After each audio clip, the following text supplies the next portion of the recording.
오늘 말씀 마태복음 15장 21절부터 28절까지입니다.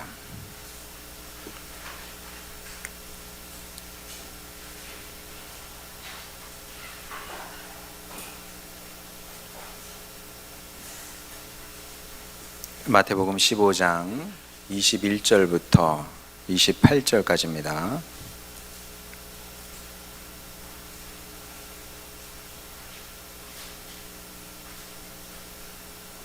제가 봉독하도록 하겠습니다.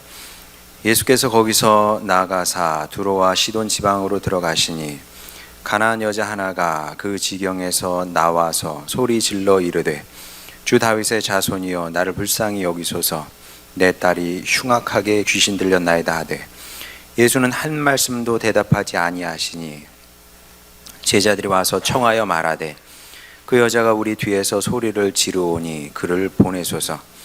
예수께서 대답하여 이르시되 나는 이스라엘 집에 잃어버린 양 외에는 다른 데로 보내심을 받지 아니하였노라 하시니 여자가 와서 예수께 절하며 이르되 주여 저를 도우소서. 대답하여 이르시되 자녀의 떡을 취하여 개들에게 던짐이 마땅하지 아니하니라. 여자가 이르되 주여 올소이다마는 개들도 제 주인의 상에서 떨어지는 부스러기를 먹나이다 하니 이에 예수께서 대답하여 이르시되 여자여 네 믿음이 크도다 네 소원대로 되리라 하시니 그때로부터 그의 딸이 나으니라. 아멘. 자, 오늘은 유명한 글로 우리 설교를 시작해 보려고 합니다. 행복한 가정은 모두 모습이 비슷하고 불행한 가정은 모두 제각각의 불행을 안고 있다. 행복하면 다 비슷한 방식으로 행복하다는 거고요. 불행한 가정 보게 되면 아주 다양한 이유 때문에 불행하다는 얘기죠. 여러분도 어디선가 한번 들어본 문장일지 모르겠는데 대문호 톨스토이의 작품의 첫 문장이 이렇게 시작이 되고 그 문학 비평가들이 말하기를 이게 첫 문장이 중요한데 가장 뛰어난 문장 중에 하나다 이렇게 얘기를 합니다. 어쨌든 위대한 문인이자 사상가였던 톨스토이의 번뜩이는 통찰이 여기에 담겨져 있습니다만은 그런데 신앙의 관점에서 보게 되면 옳지 않은 말일 수도 있다 이런 생각을 하게 됩니다. 자, 어떤 이유 때문에 그런지 한번 보도록 하겠습니다. 아모스 8장 11절 13절 주 여호와의 말씀이니라 보라 날이 이를지라 내가 기근을 땅에 보내리니 양식이 없어 주림이 아니며 물이 없어 가람이 아니요 여호와의 말씀을 듣지 못한 기갈이라. 사람이 이 바다에서 저 바다까지 북쪽에서 동쪽까지 비틀거리며 여호와의 말씀을 구하려고 돌아다녀도 얻지 못하리니 그날의 아름다운 처녀와 젊은 남자가 다 갈아여 쓰러지리라. 얼마나 생소한 사고방식입니까? 여러분, 이런 사고방식을 들어본 적이 있어요? 없죠? 자, 우리에게는 의식주 문제가 너무나 절실합니다.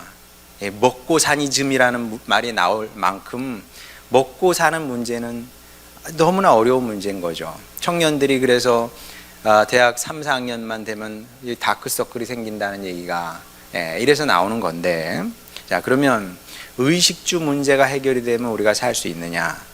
살 수 있을까요, 사람이? 그렇지 않다는 겁니다. 여러분, 우리 탈북민들 얘기 들어보면 탈북민들 참 눈물 나죠. 그분들의 인생을 들어보면 먹고 살기를 원했어요. 배만 부르면 나 행복할 것 같아. 그래서 그 정말 독재자의 땅, 가난의 땅, 끔찍한 자유가 없는 그 땅에서 탈북을 해서 남한으로 내려왔습니다.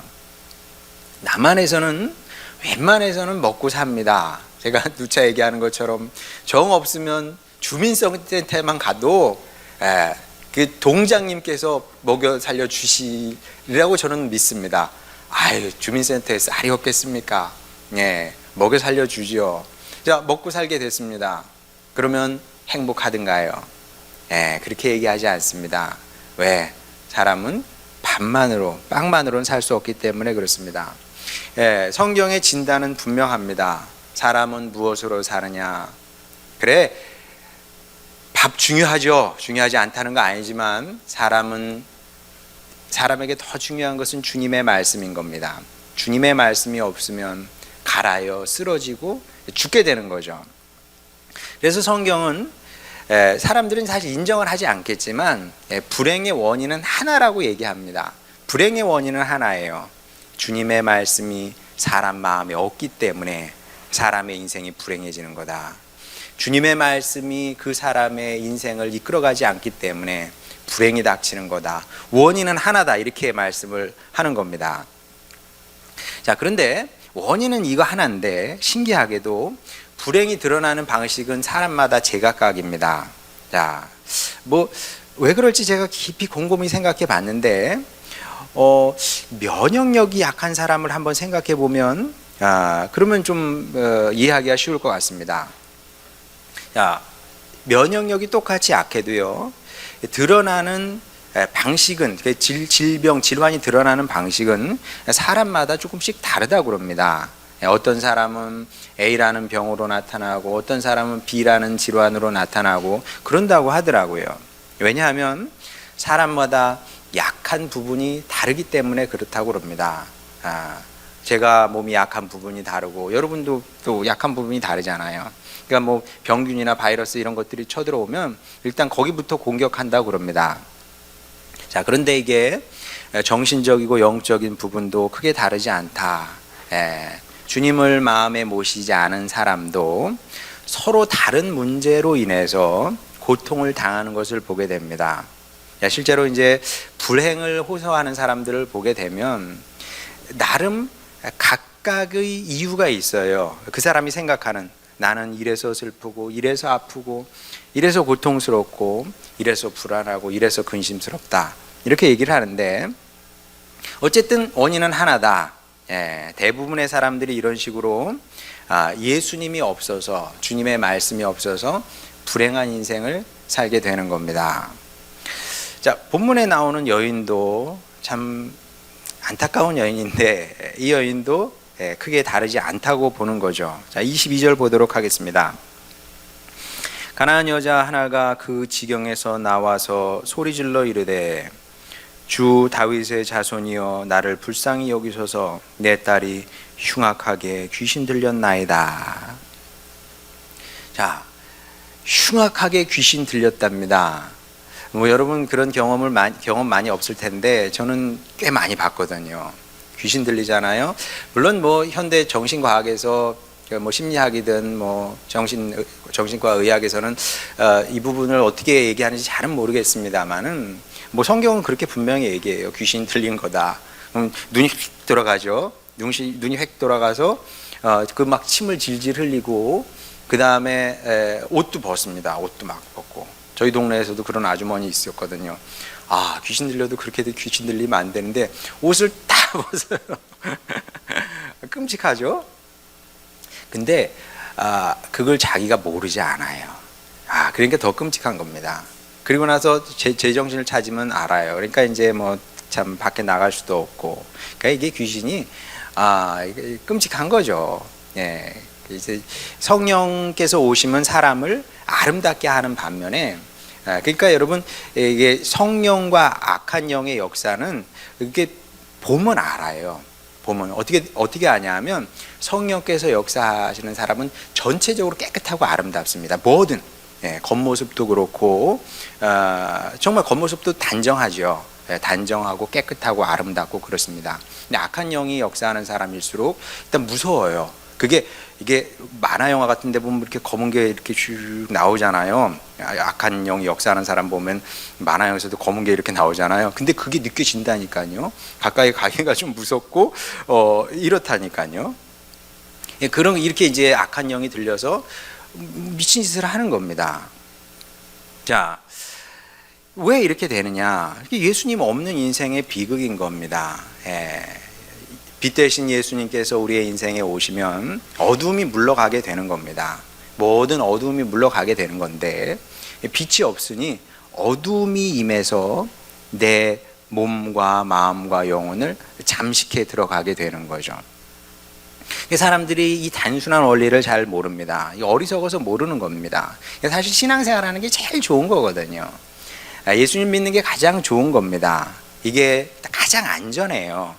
이것보다 안전한 인생이 없습니다. 가장 안전하고요. 그리고 복되고 아름답고 그리고 가치 있는 인생을 사는 유일한 길인 겁니다. 이것이. 근데 이걸 거부하게 되니까 어둠의 지배를 받게 되는 것이고요. 그리고 죄가 이끄는 대로 마귀의 종이 되어서 고통의 인생을 살게 되더라는 거죠. 이게 얼마나 참 불쌍하고 가련한 일입니까? 근데 불쌍하고 가련한 인생을 살면서도 자신의 불행한 처지를 알지 못하는 거죠. 그런데 이제 본문의 이 여인이 당했던 이 불행의 정도는 평균치를 훨씬 초과하는 그런 이 아주 가장 이 저주도 그 밑바닥 저주를 경험하고 있는 상태였다는 거죠. 그 딸이 귀신 들려서 미친 짓을 하고 있다. 걸핏하면 눈이 돌아가고 침을 흘리고 막 이상한 소리를 내고 그 다음에 뭐 어떤 그 불에 뛰어들기도 하고 물에 뛰어들기도 하고 뭐 별짓 다 하는 거거든요. 그럼 여러분 내 딸이 내 아들이 그런다고 한번 생각해 보세요. 그러면 여러분 부모로서 어떤 마음일 것 같습니까? 뭐 그 고통 헤아릴 수 없을 겁니다. 고통을 넘어서 이 삶이 원망스럽고 저주스럽겠죠. 정말 그럴 것 같아요. 차라리 태어나질 말았을 것을. 왜 나는 낳았는가? 왜 이 세상에 태어나서 이 고통을 보는가? 부터 시작해서 뭐 별 질문이 다 들겠죠. 어쩌면 다 내려놓고 죽어버리고 싶었을지도 모릅니다. 나도 죽어버리고 싶고 너도 같이 죽을래? 막 여기까지 이제 갈 수 있는 거죠. 자, 그런데 이런 때 진짜 잘해야 됩니다. 이런 때 잘해야 돼요. 물론 이런 사람이 우리 앞에 나타난다.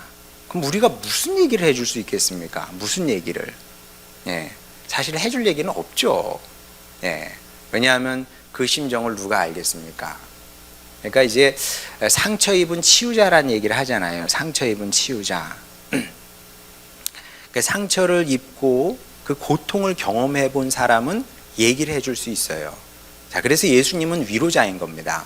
왜냐하면 예수님은 인간이 당할 수 있는 모든 고통을 다 보셨기 때문에 우리의 위로자가 될 수 있는 겁니다. 저희 어머니는 참척의 고통을 아시는 분이죠. 자식이 일찍 죽었어요, 하나가. 그러니까 또 다른 참척의 고통을 당하는 사람을 만나면 해줄 얘기가 있는 겁니다. 그 제가 무슨 얘기를 해주겠어요? 해줄 얘기가 없어요. 왜? 내 고통이었던 적이 없으니까. 물론 제 형이 죽긴 한 거지만 1살 때 죽었거든요. 그럼 뭐 제가 형이 죽은 거에 대한 뭐 고통이 있겠어요? 뭐 형에 대한 정이 있겠습니까? 없어요. 그리고 이게 형이 죽은 것과 자식이 죽은 건 다른 거거든요. 그러니까 뭐 이런 사람을 만나면 제가 해줄 말은 없습니다만은 그럼에도 불구하고 분명한 사실은 있죠. 삶을 원망하고 저주한다고 해서 문제가 해결되지는 않습니다. 그러니까 여러분 똑똑하게 살아야 돼요. 불평, 불만, 원망해 보세요. 그러면 여러분 인상만 나빠집니다. 진짜 여러분 인상만 험악해져요. 해결되는 건 아무것도 없습니다. 여인도 마찬가지죠. 원망하고 불평하면 그래서 해결이 되냐고. 그거는 대안이 될 수가 없는 겁니다. 좋은 대안이 아니에요. 어리석은 결정인 거죠. 어리석은 선택인 겁니다. 또 그냥 깨끗하게 그냥 죽어버려. 죽으면 그건 또 해결책이 됩니까? 죽었으니 내 마음은 시원할지 모르겠어. 근데 시원하겠습니까, 여러분? 시원하지 않아요. 그건 마귀의 음성입니다. 죽어라, 죽어라, 죽어라. 그 자살하는 사람들이 뭐 그것도 뭐 얼마나 믿어야 될지는 전 잘 모르겠지만 자꾸 그런 소리가 들린다네요. 너는 쓸모없는 인간이야. 너가 죽는 게 나아. 지금 당장 죽어버려. 물가에 가라. 뛰어내려라. 뭐 그런 소리가 들린다는 얘기를 꽤 합니다. 모르겠어요. 그게 어디까지 진실인지 모르겠는데 그렇게 죽었다 칩시다. 그게 문제가 해결이 됩니까? 미봉책이죠. 그냥 덮는 것뿐입니다. 나는 죽어서 나는 이 어려운 꼴을 더 안 보게 될지 모르겠지만은 남은 사람들에게 더 큰 고통과 상처를 남기게 되는 거죠. 그 사람들은 또 무슨 죄예요, 그죠? 그래서 이런 것은 해결책이 되지 않는다, 대안일 수 없다는 거죠. 그러니까 안 되는 걸 자꾸 붙잡고 그걸 선택하면 안 됩니다. 불평, 불만, 원망 이런 거 다 끊어내세요. 일생에 도움이 되지 않습니다. 포기해야 되겠다. 포기하면 뭐 됩니까? 그거는 대안이 아니다. 다 잘라버려야 됩니다. 자, 그럼 어떻게 해야 되냐 하면 다시 22절 전반부를 보겠습니다. 가난한 여자 하나가 그 지경에서 나와서 소리질러 이르되 주 다윗의 자손이여 나를 불쌍히 여기소서. 자, 이 여인 평생에 가장 잘한 게 이거죠. 가장 잘한 게 이거고, 우리가 할 수 있는 최선이기도 합니다. 이거 하나 잘하면 되는 겁니다. 이거 하나 잘하면 성공적인 인생을 살 수 있게 되는 건데, 돌아보면 저도 그랬던 것 같습니다. 제가 뭐 지금까지 살아오면서 잘한 게 얼마나 많겠어요. 돌아보면 후회되는 게 훨씬 더 많죠. 절대적으로 많죠. 그때 내가 왜 그랬을까? 그때 그렇게 했으면 더 낫지 않았을까? 그리고 후회되는 게 굉장히 많거든요. 자, 근데 한 가지 딱 정말 잘한 건 뭐냐 하면 결정적인 순간에 주님을 붙들었던 거죠. 제가 몇 번 얘기했습니다만 고등학교 2학년 봄이었어요. 나는 이제 뭘 하면서 살까? 내가 잘할 수 있는 게 뭘까? 없더라고요. 내 인생길은 어디로 가는 거지? 알 길이 없어요. 나 이렇게 그냥 가게 되면 부모님께 실망시켜드리는 아들이 되는 거죠. 부모님은 오이농사, 참외농사, 가시농사. 저는 진짜 농사 짓는 지금도 생각 많이 하죠. 어떻게 그 힘든 농사를 그렇게 하셨을까? 여기 뭐 집에 가서 앉아 있으면 그냥 좌불안석이었으니까 너무 이 농사일이라는 게 고통스러우니까 그걸 보고 있으면은 보는 제가 막 그냥 그 일에 막 압도가 될 만큼 그만큼 힘들었거든요. 근데 나는 부모님께 기쁨을 드릴 수 있을 만큼의 능력과 실력이 안 되거든요. 그러니까 이제 너무 이제 마음이 힘들고 어려웠습니다. 낙심이 되고 좌절이 되는 거죠. 자, 그때 만약에 제가 될 대로 되라는 식으로 이제 자포자기하는 심정으로 그냥 다 놔버렸다면 목회자 김성렬은 존재하지 않았겠죠. 뭐 제가 집사람도 만나지 못했을 거예요. 집사람이 저 만나기 전에 어떤 소개로 이렇게 남자를 만났는데 괜찮았대요. 남자도 뭐 목사님 아들이고 괜찮았는데 근데 마음이 안 가더래요. 원래 마음이 안 가더래요. 그래서 이유는 뭐냐? 그랬더니 자기는 사역자하고 결혼하고 싶다는 걸 이제 그때 알았던 거죠. 내가 원하는 사람은 주님의 일을 하는 사람이구나. 근데 웃기는 건 뭔지 아세요? 사역자를 만났어요. 근데 부담스러워서 또 결혼을 못 하겠어. 왜냐하면 부모님이 저를 인정을 안 해줄 것 같아. 근데 어쨌든 그게 그래서 부름인 건지 이제 주님의 사역자하고 결혼하고 싶은 거죠. 그럼 만약에 제가 그 사역자가 아니었으면 집사람은 못 만났을 것이고 뭐 하이도 없고 하진이도 없고 하윤이도 없고 그렇게 됐겠죠. 여러분도 당연히 못 만났을 테고. 근데 천만 다행히 저도 이 여인이 그랬던 것처럼 예수님을 찾아가서 그때 그 간절함이라는 것은 그 어린 마음에 어떻게 그렇게 간절함이 나왔는지 몰라요. 그러니까 가능성이 너무 많으면 안 되는 것 같아요. 내가 A라는 가능성이 있고 B라는 가능성이 있으면 예수님을 잘 안 찾게 돼요. 그러니까 그 가능성을 끊어버려야 내가 예수님이, 왜냐하면 하나 가능성 남았으니까 이거 붙잡게 되는 거죠. 어쨌든 그 간절함으로 주님 저를 불쌍히 여겨주시옵소서. 저는 뭘 하면 살아야 됩니까? 제 인생길은 어디로 가는 겁니까? 저는 부모님께 끝내 실망과 상처만 남겨드리는 그런 불효자가 돼야 되겠습니까? 불쌍히 여겨달라고 간절히 이렇게 기도했습니다. 2주 동안. 근데 그때는 그 부르짖음의 의미가 뭔지 잘 몰랐어요, 솔직히. 뭐 그렇다고 뭐 제가 뭐 주님의 음성을 듣고 주님께서 너 이거 해라 저거 해라 그런 건 아니었으니까. 그런 게 아니었기 때문에 뭔가 이게 이 의미가 뭔지 어떻게 알겠어요. 그런데 시간이 많이 지나서 돌아보니 그 일이 제 인생을 바꾼 결정적인 계기가 됐다는 것을 알게 된 거죠. 터닝 포인트가 된 겁니다.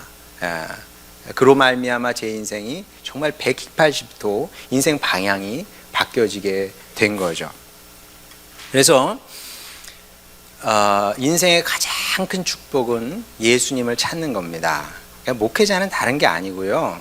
목회자가 뭘 할 수 있겠어요? 제가 뭐 여러분하고 놀아주겠습니까? 그런 게 아니고 계속 이 얘기 하는 거죠. 여러분 인생의 가장 큰 축복은 돈을 버는 것도 아니고요. 유명해지는 것도 아니고요. 그리고 또 뭐 여러분이 그 자아 실현을 하는 것도 아닙니다. 최고의 축복은 예수님을 찾는 사람이 되는 겁니다. 강대상에서 그 얘기 하는 거예요. 여러분도 예수님을 찾는 인생을 사시길 바랍니다. 그리고 그렇게 어떻게든 길을 내고 또 환경도 만들려고 애를 쓰는 거죠. 그게 보이시면 다행이고요. 뭐 안 보여도 어쩔 수 없고.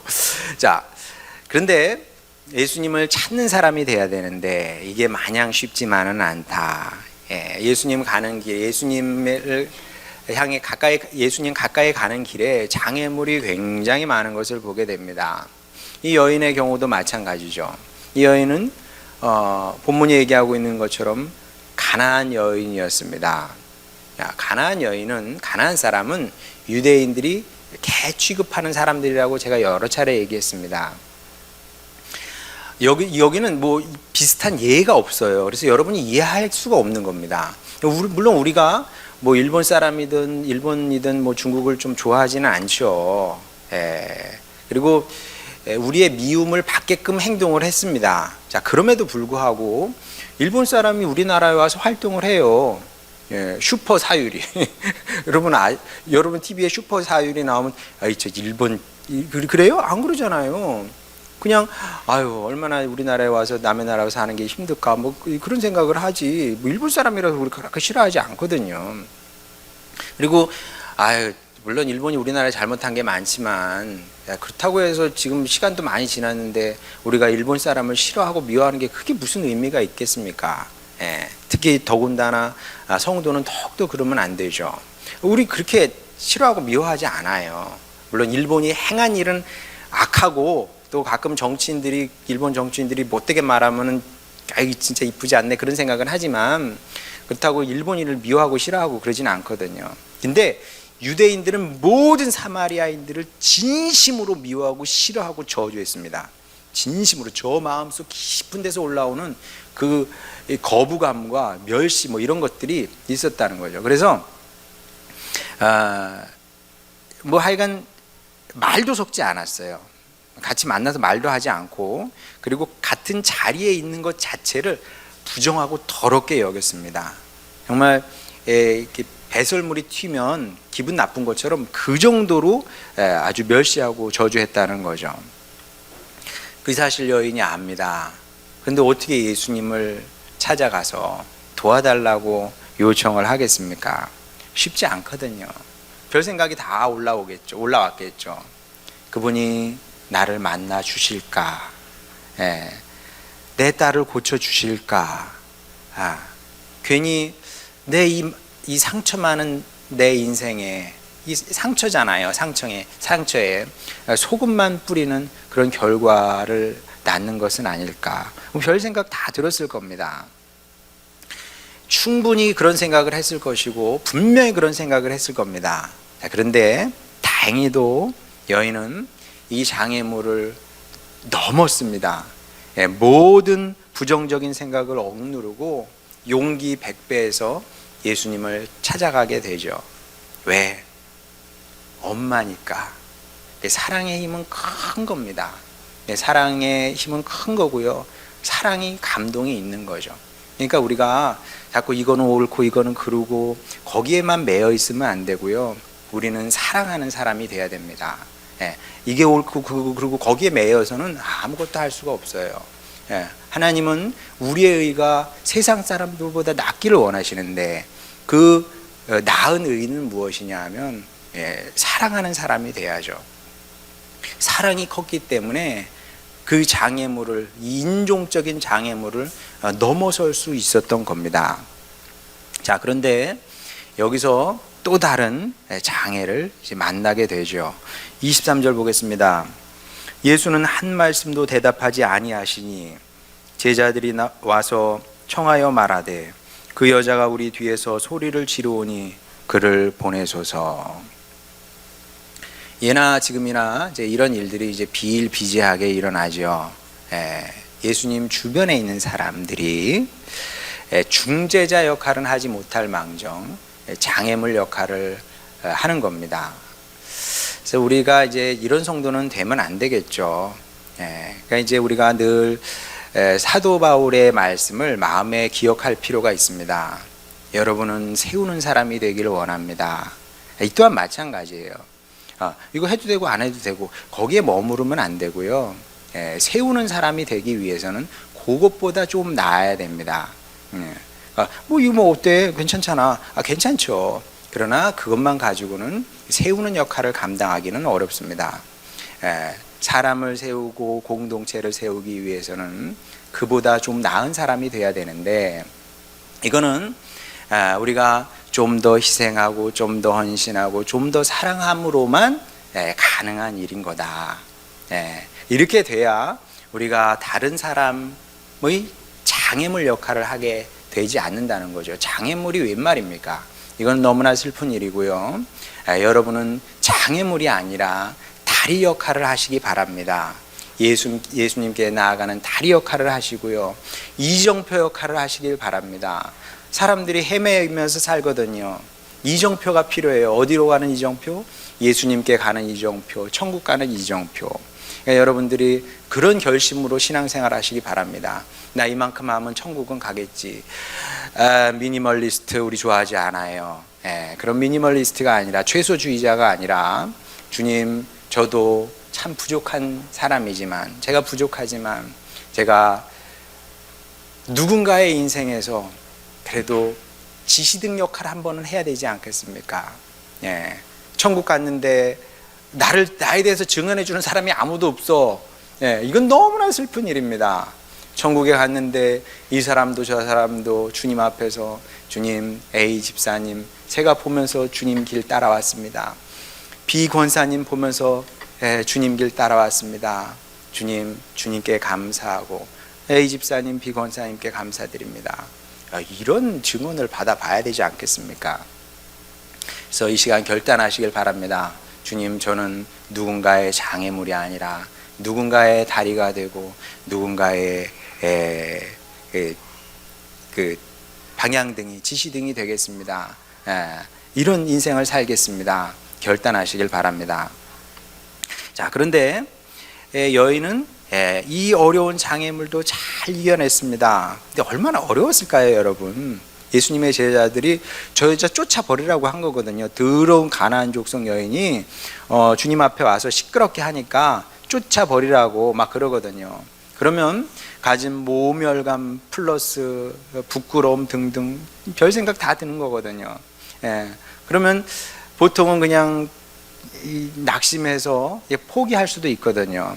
근데 제자들이 뭐라 하건 여인은 포기하지 않았습니다. 예수님을 만나야 한다는 절실함이, 절박함이 너무나 컸던 거죠. 왜냐하면 나 때문이면은 내가 포기할 수 있어요. 그러나 이 딸의 문제이기 때문에 여인은 포기할 수 없었던 거죠. 자, 잘 넘어왔습니다. 이제 첫 번째 장애도 두 번째 장애도 다 어려운 건데 다 이기고 극복해서 이제 예수님 앞에 온 겁니다. 자, 그런데 마지막 장애물이 또 남아있네요. 마지막 장애물이. 자, 그게 뭔지 24절 보겠습니다. 예수께서 대답하여 이르시되 나는 이스라엘 집에 잃어버린 양 외에는 다른 데로 보내심을 받지 아니하였노라 하시니. 눈물 나죠. 눈물 났을 것 같아요. 마지막 장애물이 예수님이네. 이건 정말 예상하기 어려운 난관이고 난처함이고 당혹스러움이 아니었을까 싶습니다. 그래도 신락 같은 소망을 갖고 예수님을 만나러 온 건데, 이제 예수님께서 이렇게 매정하게 반응을 하십니다.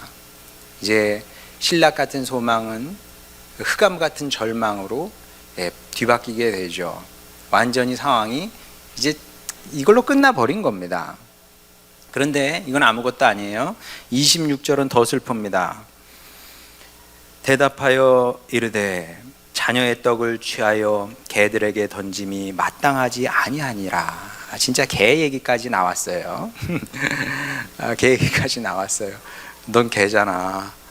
개한테 자녀에게 줄 떡도 많지 않은데 내가 자녀에게 줄 밥을 지어서 개한테 준다는 게 이게 말이나 되는 일이냐. 자, 이런 얘기까지 들으면 이제 다 끝난 거죠. 이제 다 끝난 겁니다. 이런 얘기를 들으면 어떨까요? 분노에 사로잡히게 되겠죠. 옛말에 온유월 설이 내린다는 말이 있어요.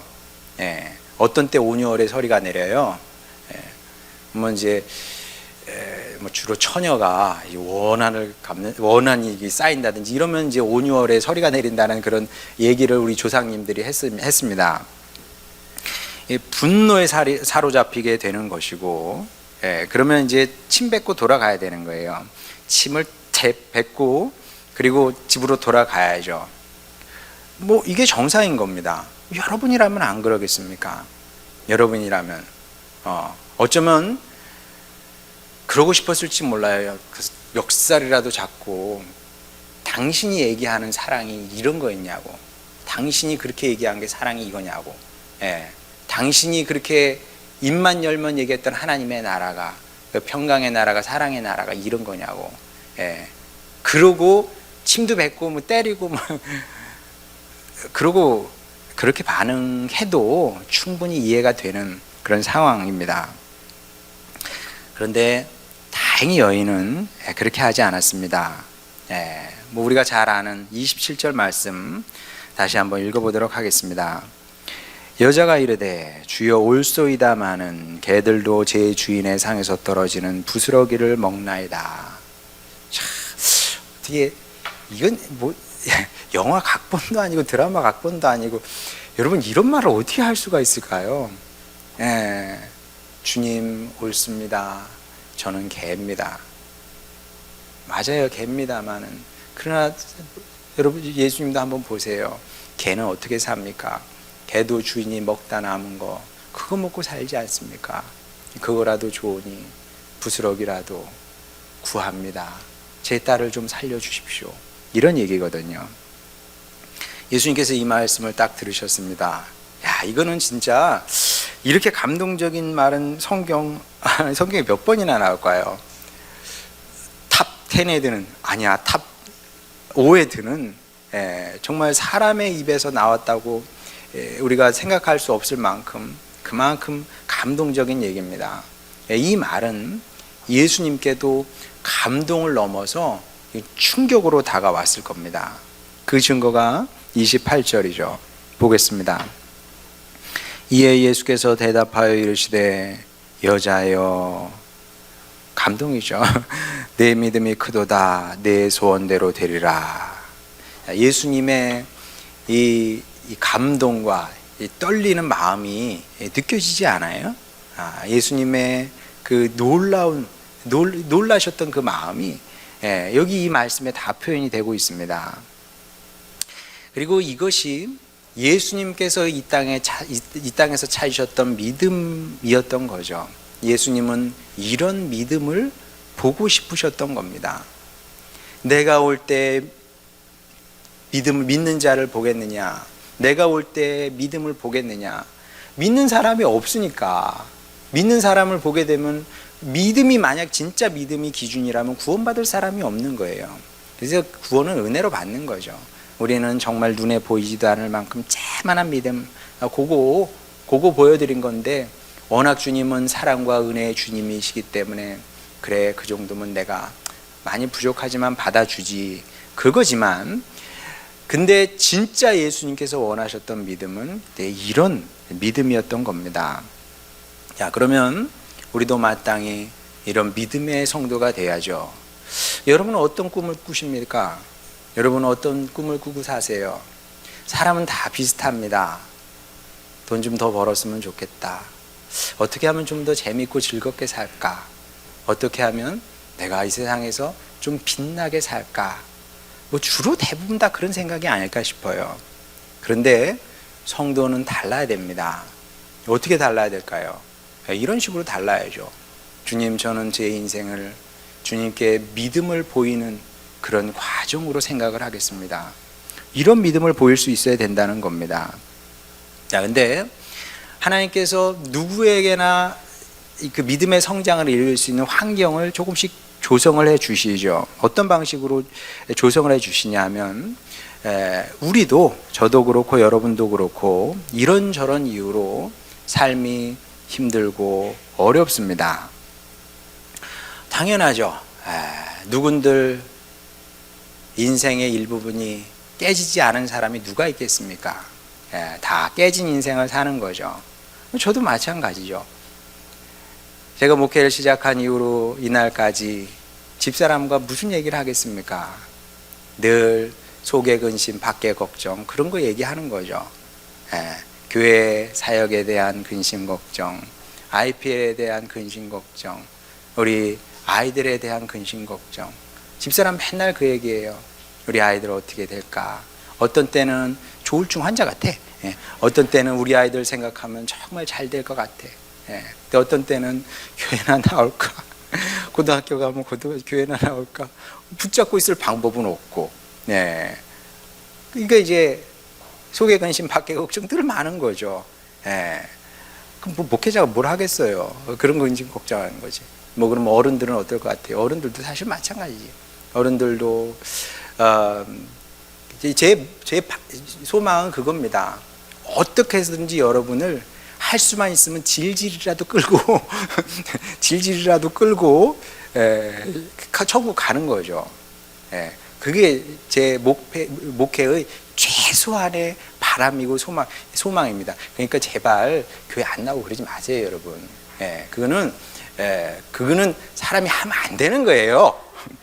그러지 마세요, 좀. 그건 사람이 하면 안 되는 거예요. 교회는 그냥 나오는 거지.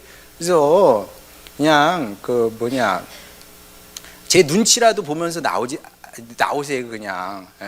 그 눈치는 제가 받아줄게요. 그 속에 근심, 밖에 걱정이 얼마나 많습니까? 여러분도 마찬가지죠. 자, 그러면 여러분은 이 문제를 어떻게 해결할 거예요? 다 여러분 인생에도 마찬가지, 나름의 문제와 어려움이 있는 겁니다. 다 깨진 부분이 있는 거예요. 금 갔어요. 이 문제를 어떻게 풀 생각입니까? 근데 어리석게도 사람들이 미봉책으로 문제를 해결하려고 해요. 그냥 덮어두려고 그러고 안 보려고 그러고 뭐 이렇게 합니다. 해결되지 않습니다.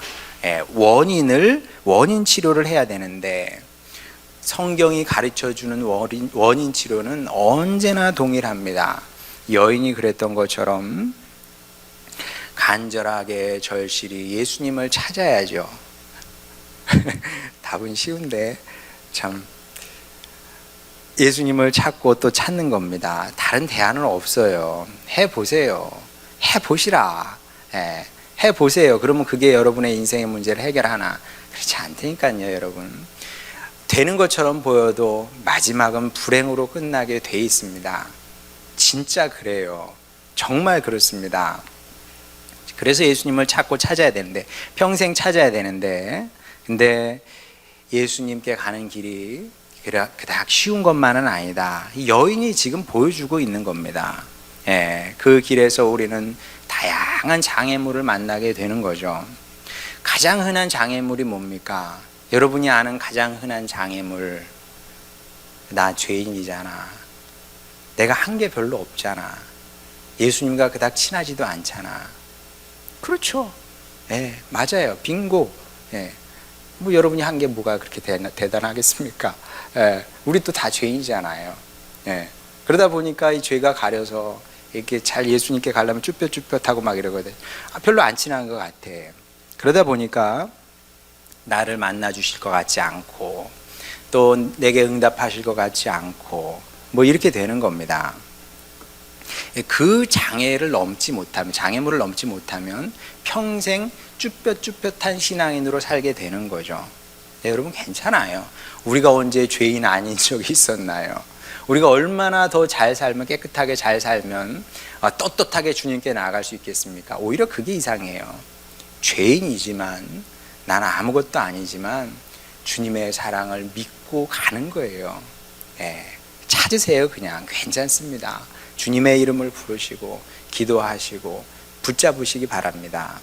이 장애를 넘어야 되고요. 그 다음에 또 일상이나 또 교회 안팎에도 걸림돌이 될 만한 것들이 언제든지 있죠. 예, 그 장애물들이 여러분의 발목을 잡습니다. 여러분의 발목을 잡는 무엇이 있고요. 그리고 또 사람도 있어요. 예, 그게 제가 아니길 바랄 뿐인데, 예, 그런 무엇이나 사람이 있다는 건데, 사람이 있는데, 근데 그게 뭔지 여러분이 알아요. 이게 장애물이 돼서 내가 예수님께 가지 못해. 저 사람이, 예, 심지어 뭐 어떤 때 교회가 장애물이 돼가지고 주님께 가까이 못 가게도 한다는 겁니다. 자, 그러면 그걸 핑계 댈 거예요? 아이, 핑계, 그러니까 이게 여러분 제가 누차 얘기하는 것처럼 환경 핑계, 사람 핑계는 이거는 구제불능이에요. 그런 사람이 되지 마세요. 그러니까 이것 때문에 안 돼, 저것 때문에 안 돼. 여인이 뭐 이것 때문에 안 돼, 저것 때문에 안 되고, 이 사람 때문에 안 되고, 저 사람 때문에 안 된다. 그래요, 안 그래요? 그렇지 않거든요.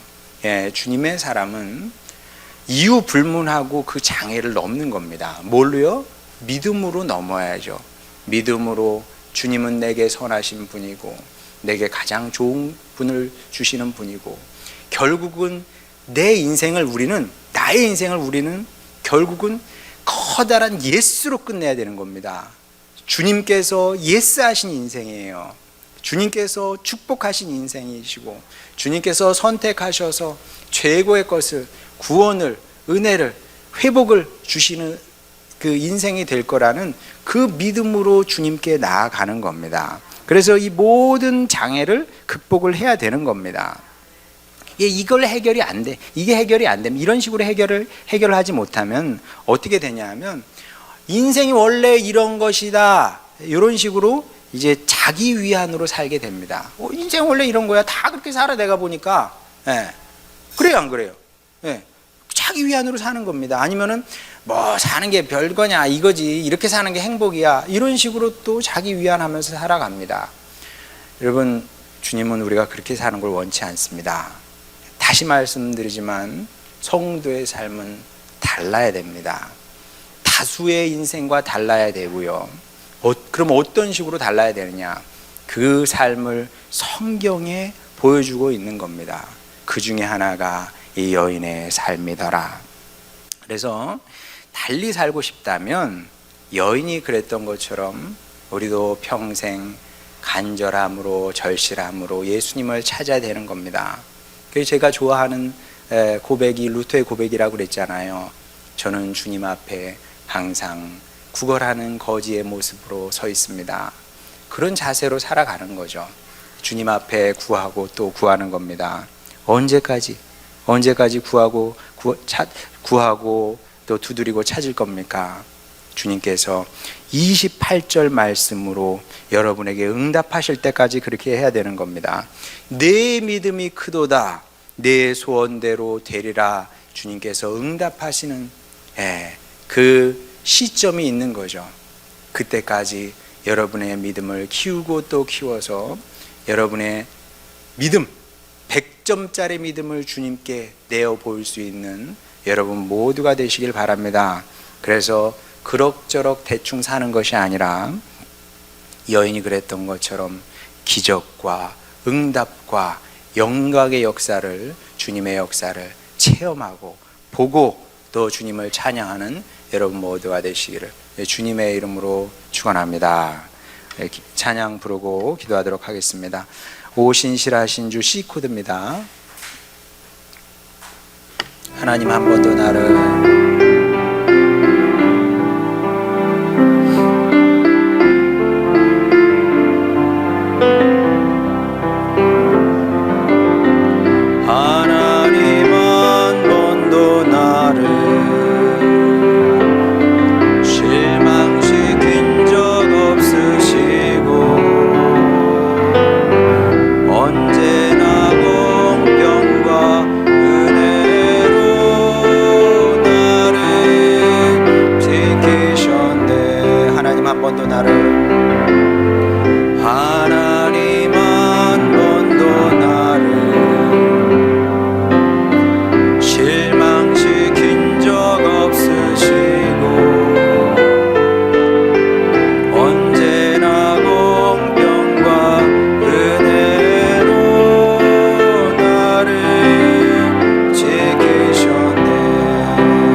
사람이 된다는 것은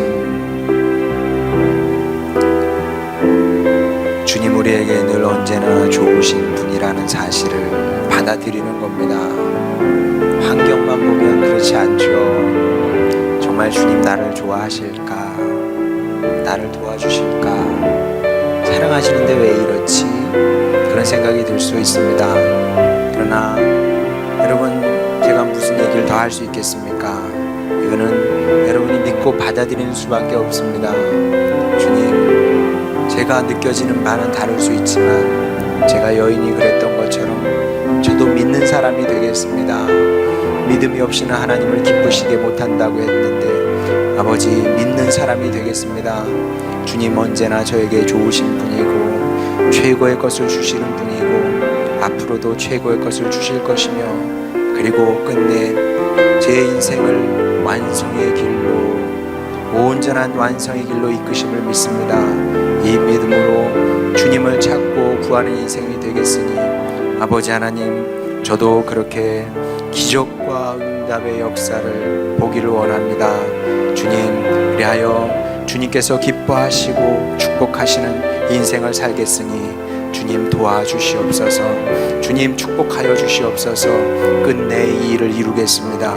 이런 간절한 소망으로 주님께 기도로 나아가도록 하겠습니다. 기도하시겠습니다. 우리를 사랑하신 아버지 하나님, 주님의 백성들 여기 있습니다. 아버지 하나님, 우리에게 믿음의 믿음을 더하여 주시옵소서. 살다 보면 여러 가지 장애물들이 나옵니다. 우리에게 답은 있습니다. 우리도 예수님께 나아가야 됩니다. 가까이 가야 됩니다. 예수님을 만나야 됩니다. 그러나 장애물들이 많습니다. 내적인 장애물들이 있습니다. 외적인 장애물들이 있습니다. 아버지 하나님, 어쩌면 그 장애물의 마지막에 예수님이 장애물처럼 보일 때도 있을지 모르겠습니다. 아버지 하나님, 우리가 그때 아버지 하나님 수로 보니게 족속 이 가난안 여인을 생각하게 하여 주시옵소서. 아버지 하나님, 우리도 끝내 주님을 붙들게 하여 주시고 아버지 끝까지 주님의 이름을 부르고 찾게 하여 주시옵소서. 그리하여 아버지 하나님, 아버지 우리는 다르게 살기를 원합니다. 이게 인생이 아닙니다. 아버지 하나님, 그저 말초적인 것을 즐기고 누리는 것이 행복이 아닙니다. 주님 안에 참된 기쁨이 있습니다. 주님 안에 참된 아버지 행복이 있고 또 만족이 있습니다. 주님 안에만 아버지 삶의 완성이 있습니다. 또 가치 있는 인생을 살 수가 있습니다. 주여, 이 사실을 기억하고 주님의 백성들 더욱더 간절히 주님을 찾고 부르며 의지하게 하여 주시옵소서.